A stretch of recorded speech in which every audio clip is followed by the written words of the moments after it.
Salut! Aujourd'hui, je te montre comment te servir d'une scie à ruban. Mais avant de commencer, assure-toi premièrement d'avoir tes équipements de sécurité. Donc, quand on va aux machines-outils, ça prend au minimum tes lunettes de sécurité, des cheveux longs attachés, des souliers fermés. Si tu as un coton ouaté ou une veste avec des cordons, il va falloir que tu rentres tes cordons dans ton chandail.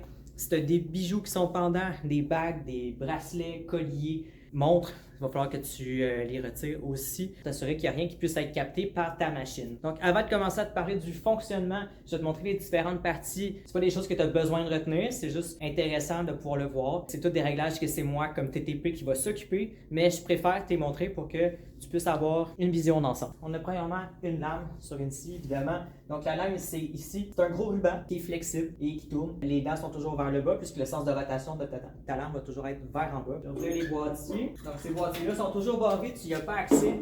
Si tu as besoin de faire des corrections, c'est moi qui s'en occupe. Donc, ta lame est montée sur deux roues, une en bas et une en haut. Celle qui est en bas, c'est la roue qui est menante, puisqu'elle est montée directement sur ton moteur qui est en dessous. La roue menée est en haut. Donc, c'est ta roue d'en haut qui sert à la tension. C'est aussi elle qui sert de positionnement de ta lame. On a des réglages ici. La roue qui est sur le dessus, c'est pour bouger ta roue de haut en bas. En arrière, j'ai aussi une autre manivelle qui permet de corriger le positionnement avant-arrière.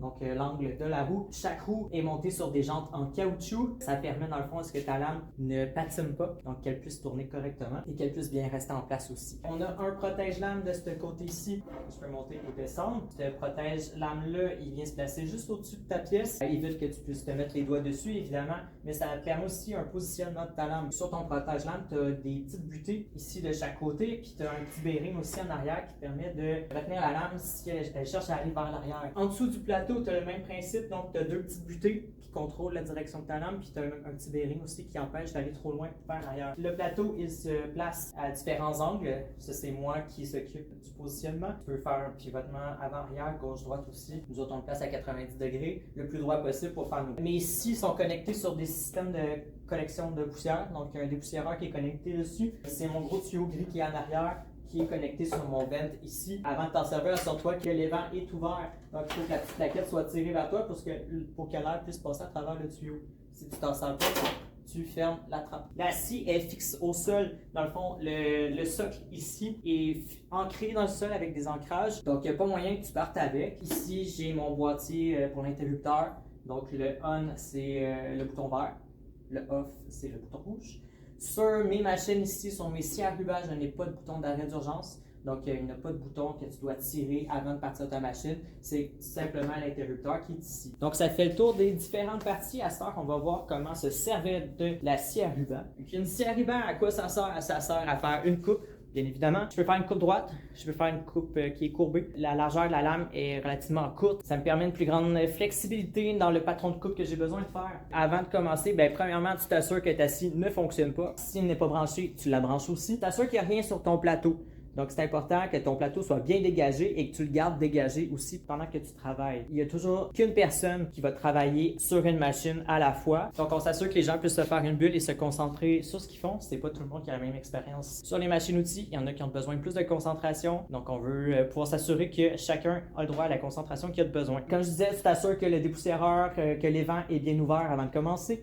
Et quand tu es prêt, tu viens placer ta pièce sur ton plateau. Tu t'assures toujours d'être à plat sur ton plateau. Jamais de pièce dans les airs pour faire une coupe. Tu as moins de stabilité et tu as plus de chances de te blesser. Tu t'assures que ton morceau ne touche pas à la lame avant de commencer aussi parce que ça pourrait donner un coup. Tu vérifies la hauteur de ton guide. Ça, souvent, ça va être les techniciens qui vont s'en occuper. Pour te le montrer, dans le fond, tu vas descendre la lame au-dessus. On dit 2 mm dans le fond, juste un peu au-dessus de ta pièce. Et quand tu es prêt, dans le fond, tu viens te placer et tu peux partir de ta machine en faisant le bouton start. Chose que je ne ferai pas tout de suite parce que mon dépoussiéreur va embarquer et ça va faire beaucoup de bruit. Donc pour l'instant, je vais le garder fermé. Quand tu viens passer ta pièce sur ton plateau, tes doigts le plus loin possible de ta lame. Évidemment, c'est un tout petit morceau. Essaie de voir avec le tech qu'est-ce que tu pourrais faire comme manœuvre parce que ça se peut que ça ne soit pas la machine la plus appropriée pour ce que tu as besoin de faire à ce moment-là. Donc tu t'assures d'avoir les doigts le plus loin possible. Tu peux utiliser un poussoir aussi. Tu peux tenir ta pièce d'une main et avec le poussoir, tu le tiens de l'autre main. C'est quelque chose que tu peux faire. Tu viens et tu passes ton morceau sur ta lame tout simplement. Si jamais tu as un morceau qui est à l'arrière comme ça, c'est important de ne pas y aller avec tes mains pendant que la machine est en fonction. Si tu as besoin d'aller le chercher, tu peux soit arrêter la machine ou sinon, tu peux prendre le poussoir et tu pousses ton morceau à l'extérieur. Donc, on veut jamais avoir de main qui passe de l'autre côté. Si, pendant que tu fais ta coupe, il arrive un pépin et tu peux pas terminer ta coupe au complet, arrête ta machine avant de retirer ta pièce. Par protection pour la machine elle-même, c'est plus sécuritaire de cette façon-là. Quand tu as terminé, évidemment, tu arrêtes ta lame.